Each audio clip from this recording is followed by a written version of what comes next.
Assalamualaikum warahmatullahi wabarakatuh. Waalaikumsalam warahmatullahi wabarakatuh. Bismillahirrahmanirrahim. Alhamdulillahilladzi anzala sakinata fi qulubil mu'minin liyazdadu imanan ma'a imanihim. Assalatu wassalamu ala asyrafil anbiya'i wal mursalin sayyidina wa syafi'ina wa maulana Muhammadin wa ala alihi wa ashabihi ajma'in, amma ba'd. Jamaah sedang sholat subuh Masjid Al-Istiqomah yang sama-sama dimuliakan Allah Subhanahu wa taala. Puji syukur kita panjatkan kehadirat Allah Subhanahu wa taala yang telah melimpahkan berbagai macam nikmat, rahmat dan karunia-Nya kepada kita, sehingga pada pagi ini alhamdulillah kita dalam kondisi sehat walafiat, kita masih dalam lindungan Allah Subhanahu wa taala. Mudah-mudahan tidak ada yang terpapar virus corona. Amin ya rabbal alamin. Salawat dan salam semoga tetap tercurah kepada junjungan kita baginda Nabi Muhammad sallallahu alaihi wasallam, kepada keluarga, sahabat dan juga kepada seluruh pengikutnya yang istiqomah, termasuk kita insyaallah dalamnya. Amin ya rabbal alamin.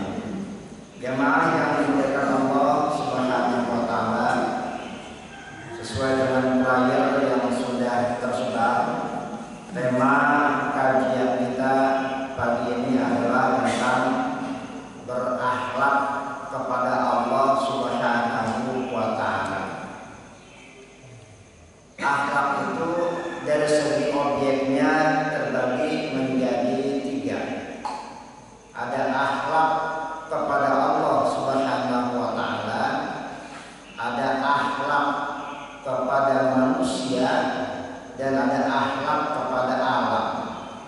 Akhlak kepada alam ini termasuk kepada binatang dan tumbuh-tumbuhan. Nah, akhlak yang paling tinggi itu adalah akhlak kepada Allah Subhanahu wa taala.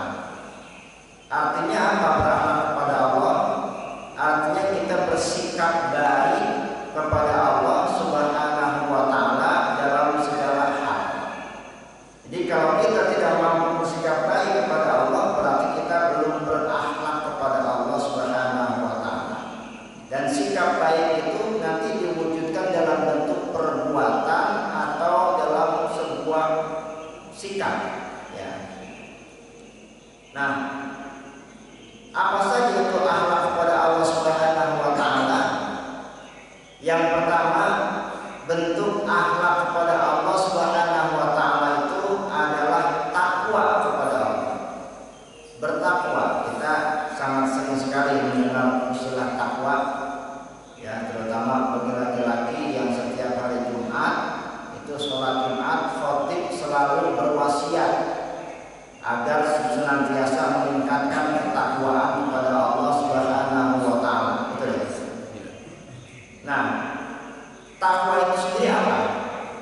Takwa kalau ditinjau dari segi bahasa, dia berasal dari kata waqo yati wiqayatan, yang maknanya adalah muhafadzah, memelihara diri, menjaga diri. Jadi takwa itu adalah menjaga diri. Maksudnya apa tuh? Menjaga diri dari murka Allah Subhanahu wa taala. Atau dalam definisi yang sangat masyhur dikatakan bahwa takwa itu adalah imtitsalul awamirillah wa ijtinabun nawahi. Menjalankan segala apa yang diperintahkan Allah dan menjauhi segala apa yang menjadi larangannya. Itu definisi takwa yang sangat terkenal sekali. Melaksanakan perintah Allah dan menjauhi larangannya. Nah, jadi takwa itu adalah akhlak kepada Allah. Seperti misalnya kalau seorang anak itu kan harus taat kepada orang tuanya. Apa yang diperintahkan orang tuanya harus nurut, yang dilarangnya juga jangan dilakukan. Ini anak yang berakhlak kepada orang tua.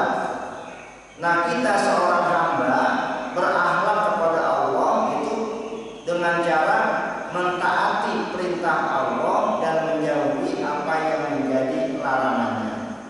Ini akhlak seorang hamba kepada Allah Subhanahu wa taala.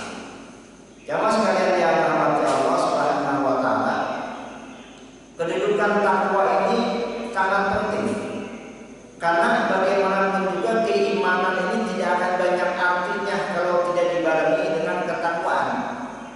Maka banyak sekali dalam ayat-ayat Al-Quran setiap kata amanu pasti diiringi dengan aminus sholihat, takwa dan amal soleh. Nah, amal soleh itu iman dan amal soleh. Amal soleh itu adalah bentuk daripada takwa. Atau perintah Allah kepada orang yang beriman untuk bertakwa, ini banyak sekali ayatnya. Ya ayyuhalladzina amanu taqullaha haqqa tuqatih wa la tamutunna illa wa antum muslimun. Hai orang-orang yang beriman, bertakwalah kalian kepada Allah dengan sebenar-benarnya takwa, dan janganlah kamu mati kecuali dalam keadaan muslim. Ada lagi ayat berbunyi ya ayyuhalladzina amanu taqullaha wa tanzur nafsum ma qaddamat sedulur wattaqullaha innallaha khabirum bima ta'malun. Hai orang-orang yang beriman, bertakwalah kalian kepada Allah dan hendaknya setiap diri melihat apa yang sudah dilakukan untuk hari esok, maksudnya untuk hari akhirat. Bertakwalah kalian kepada Allah, sesungguhnya Allah Maha teliti atas apa yang kalian lakukan. Atau ada ayat lagi mengatakan ya ayyuhalladzina amanu taqullaha wabtaghu ilaihil wasilah wajahidu fi sabilihi la'allakum tuflihun.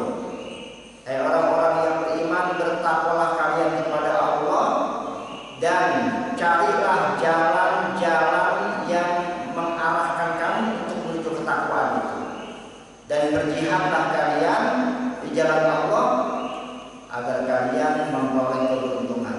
Dan sebanyak lagi ayat-ayat yang memerintahkan kepada orang-orang yang beriman agar bertakwa. Jadi iman saja tanpa ketakwaan ini gak banyak fungsinya, Pak. Ya memang betul orang beriman itu, misalnya seorang muslim, ya, seorang muslim itu memang ujung-ujungnya nanti masuk surga, Pak. Ujung-ujungnya ya, seburuk apapun dia, sebanyak apapun dosanya, memang ujung-ujungnya masuk surga, betul itu. Tapi kan ujung-ujungnya, memang mau masuk surga paling ujung, paling belakangan. Ada hadis mengatakan yukhraju minan nari man fi qalbihi mithqalu dzarratin min iman. Seseorang akan diangkat dari neraka manakala dia didapati ada iman di hatinya walaupun sekecil zarrah. Jadi ini ada seorang muslim ahli maksiat, dosa mulai dikerjain, amal soleh nggak pernah, terus mati, kan pasti masuk apa? Neraka dong. Digebukin dulu, digoreng dulu, disampai dulu, habis dosanya baru kemudian yukhraju minan nar, dikeluarkan dari api neraka dan tentunya pasti dimasukkan ke surga. Itu orang yang beriman. Jadi masih ada mungkin juga sih, ya. Cuma kan masalahnya mau masuk neraka belakangan, gitu ya. Surga belakangan, gitu kan. Kita pengennya masuk surga kalau perlu mati dulu dihisab, gitu ya. Pengen masuk surga tanpa hisab, pengennya mah begitu. Tapi kan ya semoga saja sih, ya semoga ya. Ya tapi kalau kita punya dosa, mesti kan kita harus menanggung tanggung jawab kita dulu di akhirat nanti. Nah, oleh karena itu idealnya seorang yang beriman itu keimanannya itu dibarengi dengan ketakwaan, sehingga kalau dia menghadap Allah Subhanahu wa taala nggak perlu mampir dulu ke neraka, langsung masuk surga. Maunya Allah begitu, makanya Allah katakan dengan bertakwa. Nah, ketakwaan itu sendiri itu kata Nabi, al-imanu quryanun wa libasul taqwa wa zinatul haya, kata Nabi. Iman itu pada dasarnya telanjang, pakaiannya adalah takwa, perhiasannya adalah rasa malu. takwa itu ibarat pakaian. Jadi seorang mukmin kalau dia tidak bertakwa sama seperti orang telanjang. Kira-kira kalau orang telanjang lihat anak apa? Ya begitu, dan kehormatan tidak ada. Nah, jadi seorang mukmin itu harus bertakwa kepada Allah Subhanahu wa taala. Jemaah sekalian yang dirahmati Allah Subhanahu wa taala, Sayyidina Umar pernah ditanya oleh sahabat yang lain tentang bagaimana sih takwa itu. Lalu kata Umar, takwa itu ibarat kalau kita berjalan di jalanan itu penuh dengan omak dan duri. Lalu kita akan berhati-hati sekali melewati jalan itu supaya kita tidak tertusuk duri. Nah, itulah takwa. Jadi seseorang yang beragama, dia hati-hati sekali dalam bertingkah laku, berhati-hati sekali dalam melakukan segala hal. Jangan sampai dia tertusuk duri, artinya jangan sampai dia melakukan perbuatan dosa yang nanti akan berakibat siksa neraka. Nah, makanya salah satu ciri orang yang bertakwa itu punya sifat yang namanya wiroin, hati-hati. Ya. Jadi seorang yang bertakwa itu hati-hati betul hidupnya, hati-hati betul perbuatannya, semuanya dijaga, tingkah lakunya dijaga. Takwa tadi artinya dijaga, ya kan? Takwa itu artinya dijaga, tingkah lakunya dijaga, omongannya dijaga, sikapnya dijaga, bahkan makanannya pun juga dijaga. Jangan sampai kemasukan makanan-makanan yang haram. Ini orang yang bertakwa, hati-hati. Nah, jadi akhlak kepada Allah Subhanahu wa taala yang pertama adalah bertakwa kepada Allah Subhanahu wa taala. Baik jemaah sekalian yang dirahmati Allah Subhanahu wa taala. Lalu bentuk akhlak kepada Allah selanjutnya adalah yang disebut dengan al-mahabbah, cinta. Cinta kepada Allah Subhanahu wa taala. Nah, manusia adalah makhluk yang fitrah. Salah satu bentuk fitrah manusia itu Allah tanamkan rasa cinta di dalam hati kita. Coba saya mau tanya, Bapak Ibu cinta nggak sama keluarga? Cinta. Kemangatan yang Bapak cinta? Ya, Bapak cinta nggak sama istri? Cinta. Ibu cinta nggak sama suami? Cinta. Wajib cinta. Sama anak? Cinta. Nah, itu fitrah manusia. Nah, makanya kecintaan itu ada 3. Ada cinta kepada manusia, termasuk keluarga, anak, istri, atau suami. Ada cinta kepada harta benda, termasuk jabatan diantaranya. Dan ada cinta kepada Allah Subhanahu wa taala. Ya. Nah, dalam kajian tasawuf itu mahabbah itu ada 3. Ada al-mahabbatul ula, cinta, tingkatan cinta yang paling tinggi, ya, itu cinta kepada Allah Subhanahu wa taala. Ada al-mahabbatul wusta, cinta tingkat pertengahan. Ini cinta kepada anak, istri, ya, saudara dan sebagainya. Dan ada juga al-mahabbatul adna, tingkatan cinta yang paling rendah, yaitu cinta dunia. Cinta harta, cinta jabatan, sehingga dalam meraihnya pun melakukan hal-hal yang dilarang oleh agama. Pengen punya jabatan, sikut sana, sikut sini, sogok sana, sogok sini. Pengen punya harta, melakukan hal-hal yang dilarang Allah Subhanahu wa taala, mengambil jalan pintas dan motong kompas. Itu cinta yang paling rendah. Ya. Nah, sebetulnya kita cinta harta boleh. Cinta harta itu boleh, sepanjang rasa cinta kita pada harta itu dalam rangka menghindari diri kita daripada sifat tabdzir atau israf, berlebih-lebihan dalam membelanjakannya. Jadi gini, orang kalau tidak cinta kepada hartanya, Pak, enak aja dia mengeluarkan duit itu. Kadang-kadang untuk sesuatu yang nggak perlu, ya, untuk sesuatu yang dia nggak butuhkan, dia keluarin aja, tahu habis. Itu orang yang nggak cinta sama harta.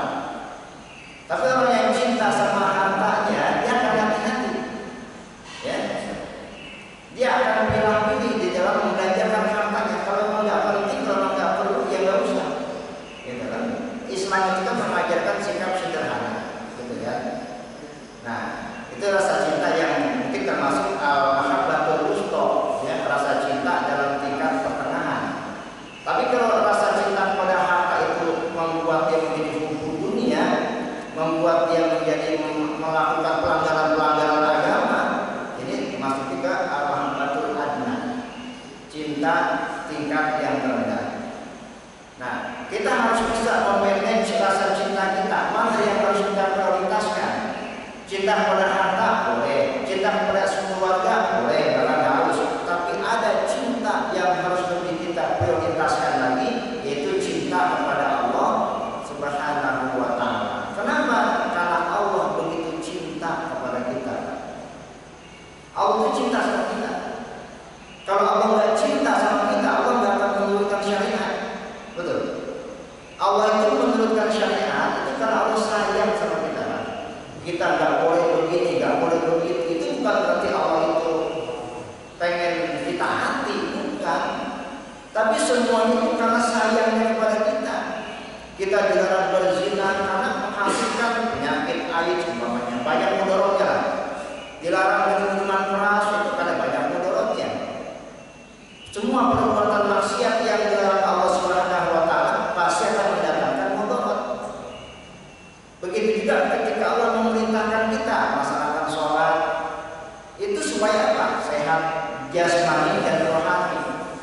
Puasa juga untuk menyehatkan jasmani dan rohani. Diperintahkan zakat untuk membersihkan harta kita, untuk memberikan keberkahan kepada harta kita. Banyak kebaikan-kebaikan yang kita ambil dari sebuah syariat itu. Ya. Jadi Allah sayang, Allah cinta kepada kita. Dengan menurunkan syariat saja, Allah sudah menunjukkan kecintaan Allah kepada kita. Maka kita balas kecintaan Allah kepada kita dengan rasa cinta juga. Nah, bagaimana itu wujud rasa cinta kita kepada Allah Subhanahu wa Ta'ala? Wujudnya adalah dengan memaksimalkan ibadah kita kepada Allah Subhanahu wa Ta'ala. Ibadah jangan cuma sekedar ibadah. Jangan cuma sekedar ibadah dalam pengertian formalitas. Yang penting saya sudah sholat 5 waktu selesai. Perkara saya sholat sunnah atau urusan lain. Yang penting sholat 5 waktu. Ini namanya ibadah yang cuma formalitas. Cuma yang wajibnya saja yang dilakukan, yang sunnahnya tidak. Puasa, saya kan udah puasa tiap tahun Ramadan. Ya Ramadan wajib, yang sunnahnya Senin Kamisnya, ayam wajibnya, dan puasa-puasa sunnah yang lainnya mana? Jadi kalau kita mau jujur Pak ya, ibadah kita itu masih belum sebanding dengan rahmat, dengan kasih sayangnya Allah Subhanahu wa Ta'ala yang diberikan kepada kita. Nikmat Allah itu kan luar biasa ya, banyak sekali. Nikmat Allah itu belum sebanding dengan ibadah yang kita lakukan. Kita ini ibadah baru yang wajib-wajib saja. Itu pun kadang-kadang karena nggak enak sama mertua. Ke masjid karena nggak enak sama DKM. Nah, rasa keikhlasan juga belum muncul. Jadi orang yang cinta kepada Allah Subhanahu wa Ta'ala, dia akan memaksimalkan ibadahnya. Bahkan kalau dalam ajaran tasawuf itu, terutama konsepnya Rabi'ah al-Adawiyah, seorang sufi wanita ya. Beliau itu ibadahnya itu didasarkan bukan karena ingin dapat pahala malah. Ya. Bukan karena ingin dapat surga. Ingin dicintai oleh Allah Subhanahu wa Ta'ala. Dan berdasarkan cintanya kepada Allah, bukan karena ingin surga dan takut neraka. Walaupun agama mengajarkan agar kita takut neraka, tapi motivasi ibadah yang terbaik itu adalah karena kecintaan kita kepada Allah, bukan semata-mata karena takut neraka dan pengen surga. Makanya Rabi'ah al-Adawiyah benar ada satu riwayat mengatakan bahwa beliau pernah membawa seember air dan di tangan kanannya memegang obor, di tangan kirinya membawa seember air. Lalu ada yang bertanya, wahai Rabi'ah, untuk apa kau membawa ember dan air dan api itu? Kata beliau, aku membawa obor, membawa api, aku ingin membakar surga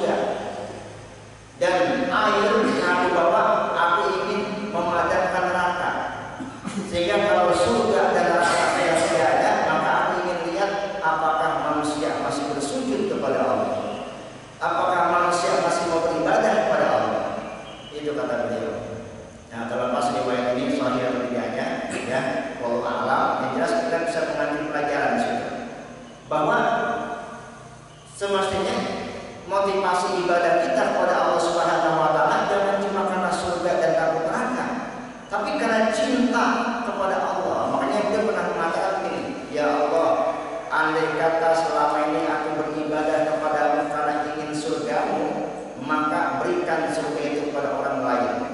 Dan kalau aku beribadah karena takut nerakamu, maka cepurin saja saya ke neraka, ya Allah. Tapi kalau aku beribadah kepadamu karena cintamu kepadamu, berikan apa yang menurutmu baik untukmu. Begitu kata beliau. Jadi ibadah itu memang seharusnya untuk level tertinggi ya Pak ya. Ini motivasinya karena cinta kepada Allah. Ya walaupun kalau untuk tataran orang awam, orang yang baru sadar, yang baru insafnya, semua ke masjid di dapat pahala 27 rakaat, bagus. Saya mau ibadah di dapat pahala, pengen masuk surga, bagus. Tapi buat orang yang sudah menjadi seorang ahli ibadah, yang ibadah itu betul-betul memang sudah menjadi suatu kebiasaan dan istiqomah, maka terus kita perbaiki niat kita. Jangan lagi semata-mata ingin surga dan takut neraka, tapi karena cinta kepada Allah Subhanahu wa taala. Mestinya begitu. Ya. Kalau yang baru sadar enggak apa-apa dah. Ya, ini surga, diancam sama neraka. Memang begitu. Dulu juga waktu Islam pertama kali turun, ya, memang begitu. Al-Quran menakut-nakuti orang kafir dengan ancaman neraka dan memberikan kabar gembira kepada orang yang beriman, orang yang masuk Islam berupa surga. Tapi buat orang yang sudah menjadi seorang ahli ibadah, lain lagi bicaranya. Ya, jangan lagi karena takut neraka dan ingin surga, tapi karena cinta kepada Allah. Logikanya Pak, kalau kita sudah melaksanakan ibadah yang maksimal karena cinta kita kepada Allah, nggak mungkin Allah berikan kita, nggak mungkin Allah nggak masukkan kita ke surga, nggak mungkin Allah cenderungin kita ke neraka, begitu kan? Gitu. Perbaiki niat, ya, maka surga sudah pasti kita dapat. Neraka insya Allah kita dihindarkan. Itu akhlak kepada Allah Subhanahu wa taala. Yaitu yang kedua adalah al-mahabbah, cinta kepada Allah Subhanahu wa taala. Dan rasa cinta ini harus kita prioritaskan dibandingkan dengan cinta kepada yang lainnya. Ibu bapak hadirin berhadirat rahimahullah. Lalu bentuk akhlak kita kepada Allah selanjutnya adalah ikhlas. Ikhlas. Saya pernah jelaskan dulu, ikhlas itu artinya murni, memurnikan. Jadi dia dari kata khalasa yakhlusu, ya, murni. Nah ini contohnya ini air putih. Ini air yang masih murni, air yang masih ikhlas, ya. Ini air yang mulai ikhlas, sudah tercampur kopi, ya. Kopi campur air putih, jadi airnya sudah ikhlas, udah kecampur. Nah orang yang tidak ikhlas dalam beramal itu berarti niatnya sudah kecampur, udah nggak murni, ya kan? Ke masjid pengen dilihat orang, pengen dipuji orang, niatnya sudah kecampur tuh, ya, lillahi ta'ala dengan linnasi, ya, dengan karena manusia. Itu orang yang nggak ikhlas. Nah sedangkan ibadah itu kata Allah, wa ma umiru illa liya'budullaha mukhlishina lahud-din. Tidaklah mereka itu manusia diperintahkan untuk beribadah kepada Allah melainkan dengan ikhlas. Allah tidak butuh ibadah hamba yang tidak ikhlas. Ya. Karena itu perbaiki niat, ya, jangan sampai ada niat yang lain dalam ibadah kita. Bahkan kalau kita mau mengkaji ilmu tauhid lebih jauh lagi, ya, orang yang tidak ikhlas dalam beribadah itu sama dengan menyebutkan Allah. Ini yang disebut dengan syirkul asghar, syirik kecil. Dan ini yang paling ditakuti oleh Nabi. Ya, Nabi pernah berkata kepada para sahabat, yang paling aku takuti dari kalian adalah asyirkul asghar, syirik kecil. Lalu sahabat bertanya, apa itu syirik kecil ya Rasul? Ar-riya, yaitu perbuatan riya, ingin dipuji. Ibadah bukan karena Allah tapi karena yang lain. Jadi syirik kecil, kenapa dikatakan syirik kecil? Karena menduakan Allah di dalam tujuan ibadah, ya. Maka nanti tauhid itu kalau dirinci lagi ada yang namanya tauhid ubudiyah, ya, tauhid ibadah. ibadah. Jadi mentauhidkan Allah dalam ibadah, mengesahkan Allah dalam ibadah. Jadi tujuan ibadah kita semata-mata karena Allah Subhanahu wa ta'ala, bukan karena yang lain. Nah, ikhlas. Nah, ikhlas itu sendiri kalau kita kembali kepada konsep mahabbah tadi, ya, ada tingkatan ikhlas yang tertinggi, yaitu tujuan ibadah seseorang itu bukan karena surga dan takut neraka. Ini kalau dalam kajian tasawuf, ya, dalam kajian tasawuf, ya, orang yang ikhlas itu orang yang beribadah yang bukan mengharapkan pahala, bukan mengharapkan surga dan takut neraka, tapi karena kecintaannya kepada Allah Subhanahu wa ta'ala, itulah orang ikhlas. Ya, jadi kalau buat ukuran kita nih, ya, masih dianggap ikhlas, ya, sepanjang tidak ada niatan yang lain selain Allah masih dianggap ikhlas.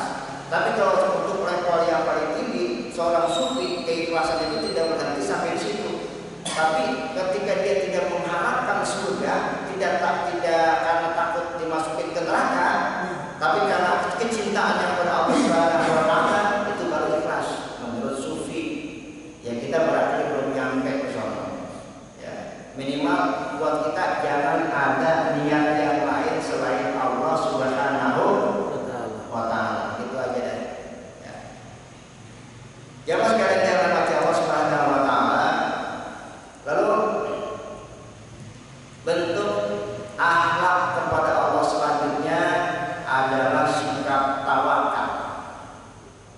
Tawakal itu sendiri sebetulnya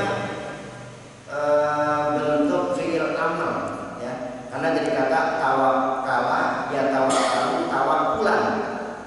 Jadi kalau masdarnya adalah tawakulan, bukan tawakal. Tawakal itu fi'il amr. Tawakala itu artinya apa? Nyender. Ya. Tawakala, ya tawakal itu artinya nyender. Ini bapak-bapak itu tawakal. Nyender tiang, nyender dinding. Ya.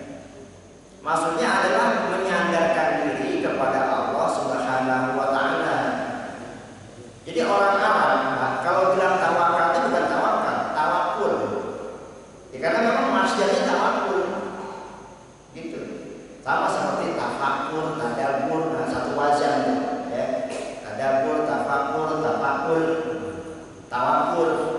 Nah, tawakul itu tawakal. Orang Indonesia tidak tawakal, padahal itu fi'il amr. Kalau fi'il apa? Masdarnya fi'il. Masdarnya adalah tawakulan atau tawakul. Oke lah, kita ambil dari bahasa Indonesia saja lah, tawakal, ya. Jadi tawakal itu kalau secara bahasa artinya bersandar. Secara istilah adalah menyandarkan diri kepada Allah dalam suatu urusan. Jadi gini misalnya, kita punya urusan apa? Misalnya kita punya hajat, ya. Usaha sudah dengan maksimal, doa sudah. Selanjutnya apa? Serahkan kepada Allah Subhanahu wa ta'ala. Biar nanti Allah yang memberikan yang terbaik. Orang yang bertawakal itu bukan orang yang ingin hajatnya terkabul, Pak. Orang yang tawakal itu orang yang ingin supaya Allah memberikan yang terbaik dari hajatnya. Kalau memang hajatnya baik, ya Allah kabulkan, ya alhamdulillah. Tapi kalau memang hajatnya itu menurut dia baik, tapi menurut Allah tidak baik, lalu Allah tidak kabulkan, juga alhamdulillah. Makanya orang yang tawakal itu nggak pernah kecewa sama Allah. Orang yang tawakal itu nggak pernah kecewa. Kalau berhasil dia bersyukur, dan kalau dia gagal dia juga tidak putus asa. Karena orang tawakal itu yakin dengan keputusan Allah, itulah yang terbaik. Kita sudah berusaha sekuat tenaga, doa siang malam, kok nggak terkabul? Ya barangkali memang Allah tidak mengizinkan, karena itu belum tentu baik buat kita.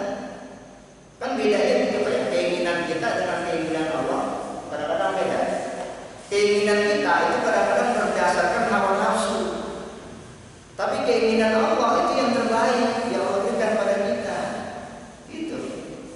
Kita mau nyalon menjadi seorang apa? Wali kota, kita lagi rame nih mau pilkada. Ya, kita sih menurut kita baik. Kita ingin membangun masyarakat,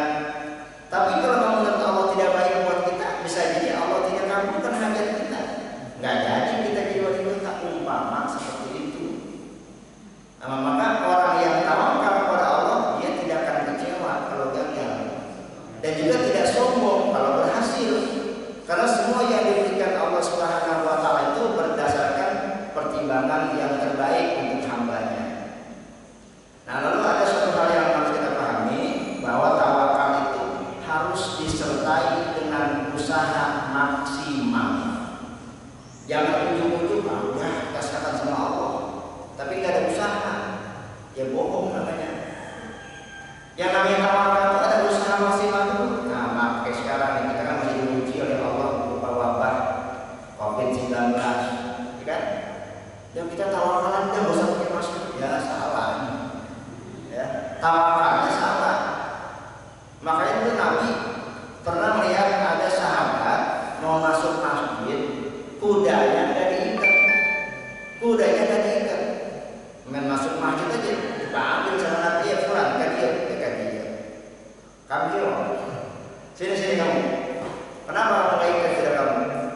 Saya tawakal ya Rasul. Salah kamu, tawakal bukan seperti itu. Ikat dulu kuda kamu baru tawakal, begitu. Nah, kita nih ke masjid bawa kendaraan, bawa mobil, bawa motor kan, kunci dulu, kalau perlu kunci ganda, ya kan? Setelah itu tawakal kepada Allah. Ya Allah, saya sudah usaha, saya serahkan padamu ya Allah, tolong jaga kendaraan saya. Lalu udah hilang, tawakalnya betul. Kalaupun hilang juga, tawakalnya juga nggak salah juga, karena sudah usaha. Ya namanya maling kan pintar bergerak ya. Kita udah kunci yang 5 biji, kunci itu dibobol juga, yang dasar maling. Kok hilang juga, kita berusaha, kira takdir. Jangan salahkan Allah. Kita sudah usaha, lalu hilang juga, berarti Allah sudah menguji kita, gitu. Orang tawakal itu begitu. Jadi ada usaha maksimal dulu, gitu. Dan sekarang kita pakai masker, jaga protokol kesehatan, ya, sering-sering cuci tangan. Ini bentuk tawakal kita pada Allah Subhanahu wa taala.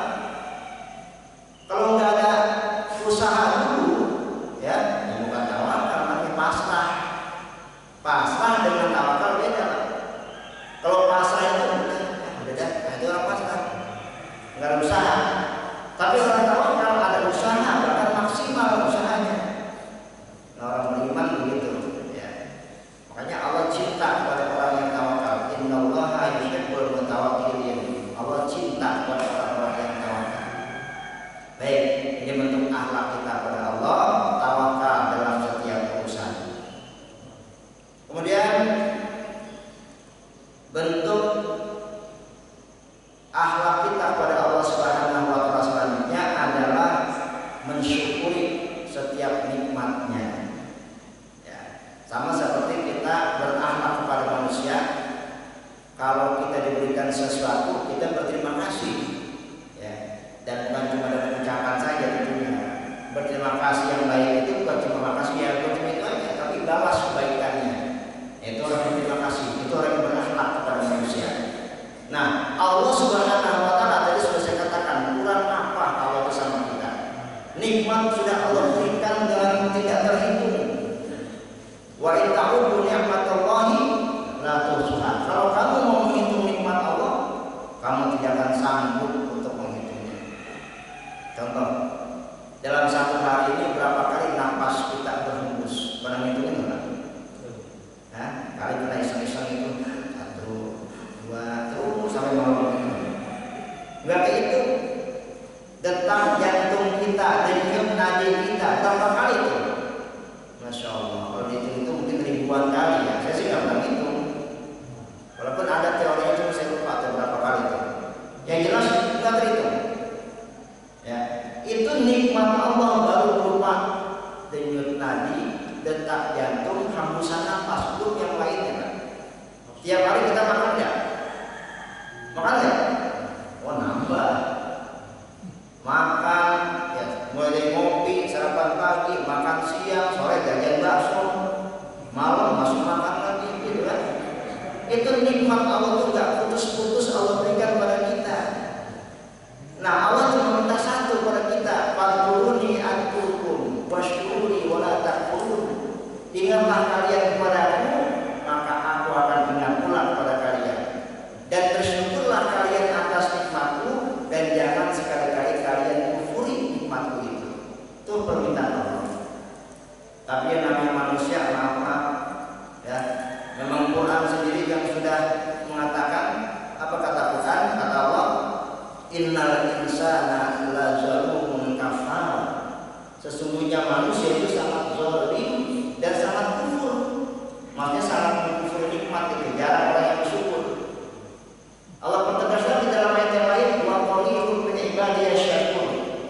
sedikit sekali dari hamba-hambaku yang pandai bersyukur. Kenapa? Watak manusia itu kadang suka mengeluh. Betul ya? Banyak orang yang suka mengeluh itu. Baru dikasih kesulitan sedikit, udah mengeluhnya kemana-mana. Tapi kalau udah dapat nikmat, diam-diam aja. Lagi dapat sedikit, diam-diam aja. Tapi kalau lagi kita sulit, mau ngomong sama siapa aja, ngeluh. Ini orang yang gak bersyukur. Padahal nikmat Allah itu luar biasa banyaknya. Sampai-sampai suka baca surat Ar-Rahman. Ya. Di surat Ar-Rahman itu ada ayat fabi ayyi ala'i rabbikuma tukadziban. Nikmat yang mana lagi yang akan kamu dustakan? Itu sampai Allah ulang-ulang sampai 31 kali itu. Coba hitung kan. Allah ulang sampai 31 kali fabi ayyi ala'i rabbikuma tukadziban. Maka nikmat yang mana lagi yang akan kamu dustakan? Karena ini namanya nikmat Allah. Gak usah kita bicara nikmat yang besar, yang kecil saja. Nikmat yang kecil itu banyaknya luar biasa. Kecil tapi banyaknya luar biasa, yang melebihi yang besar. Makanya bersyukur kita dikasih kesehatan dari Allah Subhanahu wa taala. Enggak perlu kita berobat, enggak perlu kita dirawat di rumah sakit. Banyak orang yang sakit sampai dirawat, sampai mengeluarkan biaya ratusan juta, sampai jual mobil, jual rumah. Berobatnya juga bukan di dalam negeri, di luar negeri, di Singapura, ngabisin duit, ngabisin badan. Ya kalau sembuh mati kadang-kadang. Ya, bersyukur kita dikasih kesehatan. Ini nikmat yang luar biasa. Ya Allah. Dan nanti akan dimintakan pertanggungan jawab itu semua nikmat itu. Ya, tsumma latus'aluna yawma idzin 'anil na'im. Kemudian nanti pada hari kebangkitan kamu akan dimintakan pertanggungan jawab tentang segala nikmat. Di antara nikmat yang nanti Allah tanyakan itu ada 4. Ini nikmat di antara nikmat-nikmat yang besar. Ya. Kata Nabi, lan tazula qadama 'abdin yaumal qiyamah hatta yus'ala an arba'in khisalin. Nanti pada hari kebangkitan tidak akan tergeser tapak kaki seorang hamba sampai dia ditanya tentang 4 macam perkara. Apa yang 4 macam perkara itu atau 4 nikmat itu? An ilmihi mada amila bihi. Tentang ilmunya akan ditanya, buat apa ilmunya diamalkan. Dia punya ilmu digunakan untuk apa? Untuk mencerdaskan umat atau malah menakut-nakuti umat? Atau dia gunakan ilmunya hanya untuk mencari kekayaan, mencari jabatan? Banyak ulama yang mencari jabatan dan ilmunya banyak. Nanti akan dimintakan pertanggung jawab tentang ilmunya. Wa an umrihi fima abnahu, tentang umurnya akan ditanya kemana umur itu dihabiskan. Kita yang sampai saat ini diberikan umur oleh Allah ada yang 60, 70 atau ya, ada yang sampai 70. Ini umur akan dimintakan pertanggung jawab. Selama kamu hidup 70 tahun kamu gunakan buat apa? Gitu. Digunakan buat taat kepada Allah atau maksiat kepada Allah? Nanti ditanya itu. Apalagi wa asyada bihi fima ablahu, tentang masa muda yang diberikan Allah kepada kita akan ditanya, masa mudamu kau gunakan buat apa? Kenapa masa muda akan ditanya? Karena masa muda adalah masa yang potensial, masa yang produktif, yang seharusnya digunakan oleh anak-anak muda itu untuk berjuang di jalan Allah. Para sahabat Nabi itu banyak yang terdiri dari anak-anak muda, Pak. Dan subhanallah, walaupun usia yang muda, prestasinya luar biasa. Kita kenal dengan sahabat yang bernama Zaid bin Sabit, kenal ya, penulis Al-Quran. Berapa usianya saat itu? 15 tahun, remaja. Ya Allah. Ada Mus'ab bin Umair, seorang remaja yang selalu tidak pernah absen dalam medan jihad. Setiap ada jihad, ada perang, nggak kelihatan dia, selalu baris terdepan. Anak muda. Sayyidina Ali bin Abi Thalib sendiri, beliau masuk Islam usia 14 tahun dan langsung mendalami ilmu agama kepada Rasulullah, sehingga beliau sampai dijuluki oleh baginda Rasul babul ilmi, pintunya ilmu. Kata Nabi, ana madinatul ilmi wa aliyun babuha. Aku adalah kotanya ilmu dan Ali adalah pintunya. Jadi kalau mau belajar sama Nabi, belajar dulu sama Ali. Anak muda yang getol belajar agama. Nah kita pun musim itu ada nama ini. Udah berpulang. Muda. Ya masih muda ya, belum 80 tahun. Iya, gunakan masa muda untuk berjuang di jalan Allah Subhanahu wa taala, karena Allah memberikan masa muda kepada kita memang untuk kita gunakan di jalan Allah, bukan digunakan di jalan maksiat. Ya, anak-anak muda sekarang masih pabrik, masih udah pabrik, masih bergerak-gereng di jalan, enggak karuan. Ya kalau pada masa depannya masih panjang, dia membutuhkan kerja keras untuk bisa memperoleh masa depan yang gemilang. Tapi waktu dibiarkan hilang begitu saja. Baik, yang keempat yang akan ditanyakan oleh Allah nanti, wa'an malihi min aina iktasabahu wa fima anfaqahu. Tentang hartanya akan ditanya, dari mana kau peroleh dan kemana kau belanjakan. Ini beratnya kalau pertanyaan harta dua. Dari mana kau peroleh dan kemana kau belanjakan. Dari mana kau peroleh maksudnya dengan cara apa? Halal atau haram? Sesuai atau tidak dengan ajaran agama? Andai pun kita jadi dengan cara yang halal, masih ada satu pertanyaan lagi, kemana kau belanjakan? Apakah harta kita digunakan untuk berjuang di jalan Allah atau hanya untuk kita habiskan untuk kesenangan kita saja? Makanya harta nanti dia yang akan mempersulit pemiliknya untuk masuk surga. Kenapa? Hisabnya terlalu banyak. Ya karena Nabi kan orang yang paling belakangan masuk surga itu orang kaya. Kenapa? Hisabnya lama. Ini mobil dari mana, rumah dari mana, deposito dari mana, dirinci gitu. Ya. Sampai Abdurrahman bin Auf itu sampai nangis sesedukan ketika Rasulullah mengatakan begini, wahai Abdurrahman, aku tuh khawatir kamu susah masuk surga. Kenapa ya Rasul? Hartamu terlalu banyak. Hartamu terlalu banyak Abdurrahman.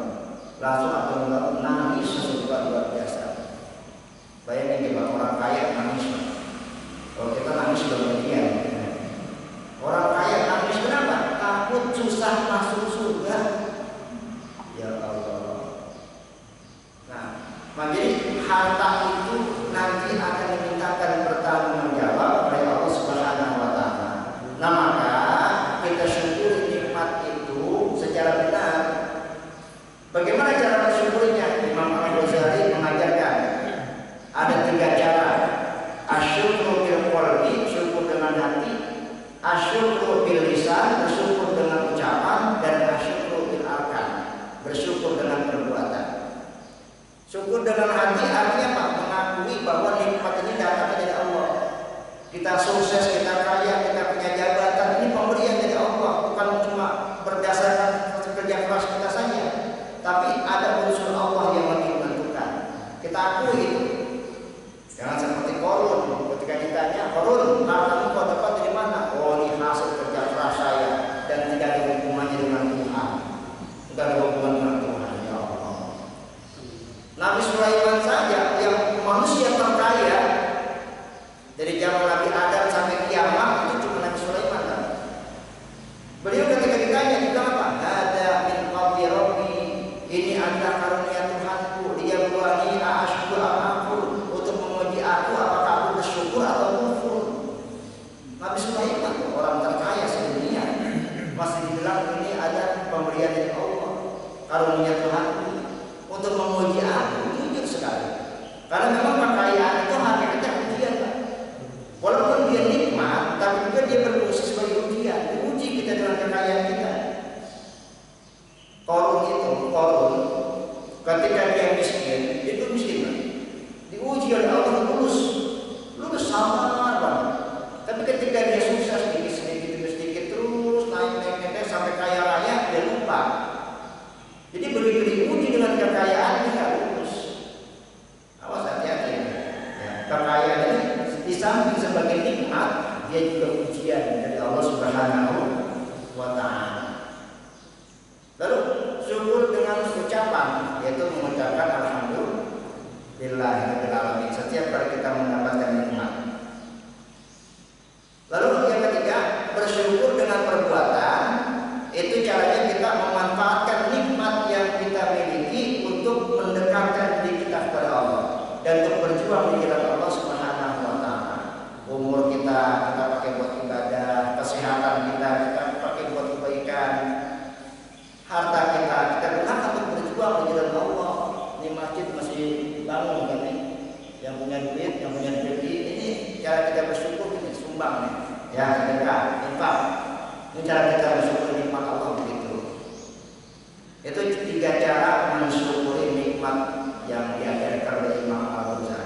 kapan dan di mana saja kita berada tidak luput dari pantauan Allah Subhanahu wa taala. Maka orang yang berakhlak kepada Allah dia akan hati-hati. Ya, dia akan hati-hati. Awas ya Allah, awas ya Allah. Mau maksiat, gak ada orang melihat, tapi Allah melihat. Mau berbuat dosa, gak ada yang tahu, Allah tahu. Bahkan apa yang terbesit dalam hati kita saja Allah tahu. Innallaha alimun bidzati sudur. Allah Maha mengetahui apa-apa yang terbesit dalam hati kita, apalagi ditampakkan. Ya, muraqabah, awas ada Allah, awas ada Allah. Apalagi kemudian yang terakhir, terang dan surutnya. Bentuk akhlak kita kepada Allah adalah husnudzon, berbaik sangka kepada Allah Subhanahu wa taala. Husnudzon itu kita berbaik sangka, ya. Kita punya hajat, kita punya keperluan, berbaik sangka. Insyaallah selama niat kita baik nanti Allah kabulkan. Itu husnudzon. Jangan belum apa-apa, masa sih Allah kabulin apa aja ini kita terlaksana, itu namanya husnudzon kepada Allah. Belum apa-apa sudah husnudzon. Ya, husnudzon saja selama niat kita baik, cara kita baik, insyaallah Allah akan kabulkan. Nah, maka husnudzon ini bisa diterapkan dalam 3 hal. Yang pertama husnudzon dalam doa. Doa. Kita berdoa berbaik sangka kepada Allah Subhanahu wa taala bahwa Allah akan mengabulkan doa kita sepanjang doa kita baik dan sesuai dengan kapasitas kita. Ya, Pak ya. Doa itu kuncinya pertama keinginannya yang baik, yang kedua sesuai dengan kapasitas kita. Kalau berdoa untuk maksiat, ya Allah nggak kabulkan, ya, atau Allah kabulkan gue dalam istiqomah, gitu. Kemudian sesuai dengan kapasitas kita. Yang kalau tukang beca jangan ingin jadi presiden, gitu loh. Nggak sesuai dengan kapasitasnya. Kita berdoa yang sekiranya kita itu mampu mengemban itu sebagai amanah, gitu. Lalu husnudzon kita terapkan juga ketika kita sedang dipuji oleh Allah. Nah, seperti sekarang kita dipuji oleh Allah Subhanahu wa taala, bahwa di dalam pujian itu banyak tersimpan hikmah. Jadi jangan buru-buru menyalahkan Allah, ya Allah, Allah pengen banget. Ya, orang-orang pengen ini enak banget, tapi saya kok sulit mulu. Itu udah husnudzon.